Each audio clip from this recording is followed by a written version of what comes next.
Hey, what's up, Divine Ones? Y'all come on in, come on in. Welcome, welcome, welcome, welcome back to another video. Welcome back to another episode of the Divine Destiny with Latoya podcast. Y'all come on in, come on in. I'm so excited to be on this episode with y'all, baby. We actually gonna be doing a talks with Auntie.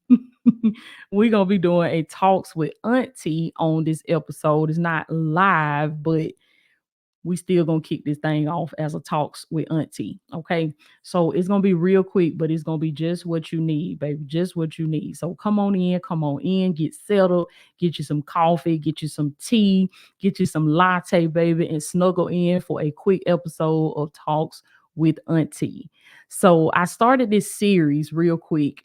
I just give y'all a little background on this series. I started this series because I ran for so long from my auntie era. But I said, you know what? I'm gonna embrace my auntie era. I'm gonna embrace. I'm in that auntie space. For I'm gonna tell y'all now. I say auntie, but I want you to think of me as the auntie that I'm your mama baby sister. I'm your mama youngest sister, the baby sister, the auntie that's the auntie, but she's still kind of like the sister. She's still kind of like the sister because y'all so close in age. Or she may even be younger than you. Y'all, if look, if you know, you know. You know, if you know, you know, if that's how the chips fall, because sometimes you can end up having an auntie that's younger than you. Um, in that case, that's because the grandmama and the mama was still having kids. Still, I think that's it. Let me see. Yeah, the grandma, the grandmama and the mama it was still having kids around the same time. So yeah. So y'all get what I'm saying. So sometimes you can have an auntie that's younger than you. Because a lot of members of my family is like that. Some of my older aunties and older cousins, they are auntie or they got a niece that's older than them, but they still auntie. So that's how it is with us. I'm your mama baby sister, the youngest sister, that type of auntie. Okay. So welcome to Talks with Auntie. Okay, I'm done with that little rant, y'all. Let's get on into it.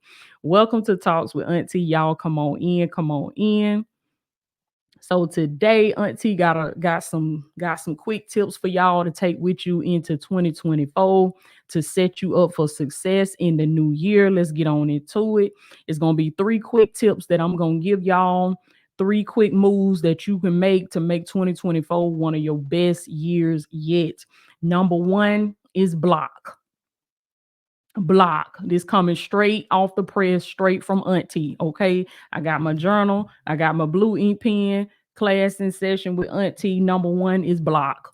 Who is it that you need to block in 2024? Going into 2024, who is it that you need to restrict access? Who is it that is still connected to you? Who is it that still that you've left a door open just in case? Okay. Y'all know what I'm talking about. You leave them little doors open just in case. You leave them little entries open just in case they want to change their mind, just in case they done change, just in case God say no, you got to let go of just in case because your just in case is keeping you away from the person that God truly have in store for you. Your just in case, your spare is keeping you away from the prize that God has for you. So who is it that you need to block? Who is it that when they call, they drain your energy? Who is it that every time they come around, you lose energy, you don't feel productive, you don't feel creative, they just suck the very life out of you.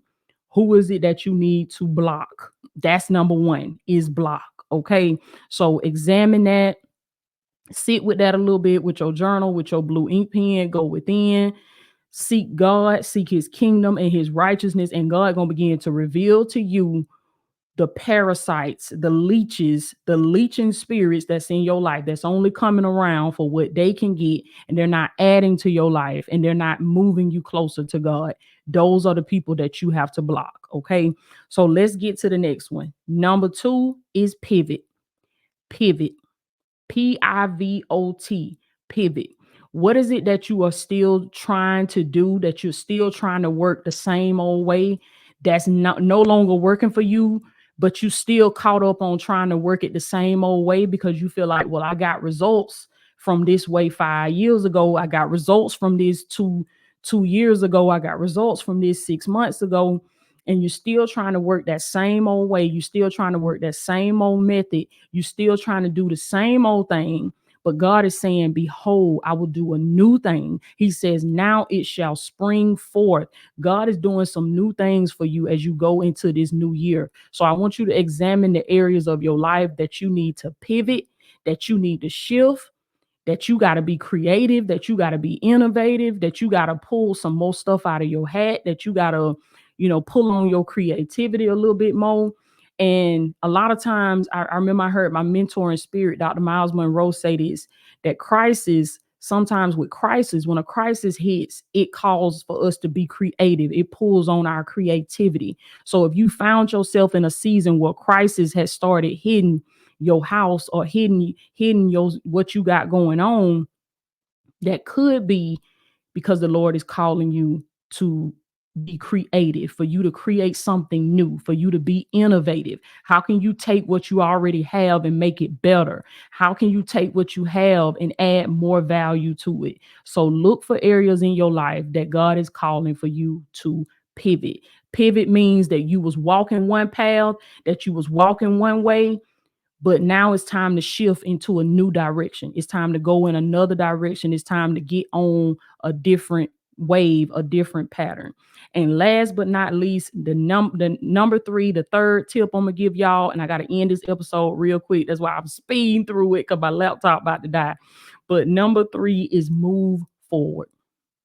Apostle Paul says, I'm forgetting those things that are behind me, and I am reaching forth unto those things which are before me. He said, I press toward the mark of the prize of the high calling in God, which is in Christ Jesus. There are some things that you're going to have to release, that you're going to have to give to God, that you're going to have to say, Lord, I'm finna put this thing in your hands because I will not be enslaved by anything. I will not let my heart be troubled as I go into this next season that God have for me. God have some big things in store for you, baby. Better days are coming, but you got to know how to wash your hands with some stuff and how to move forward. Okay. So those are three tips, three quick tips that I want to give you as you go into the new year. Number one is block. Number two was pivot. And number three, move forward. Okay. I love y'all so much. I am Latoya Okeia. Click the link below and visit LatoyaOkeiaAcademy.com to sign up for an online course to help you get your transformation, baby. We're going to be kicking off our seminar January the 2nd. The link is below in the description. I love y'all so much. Thank you for tuning in to this episode of Talks with Auntie. I'm going to check in with y'all later, baby.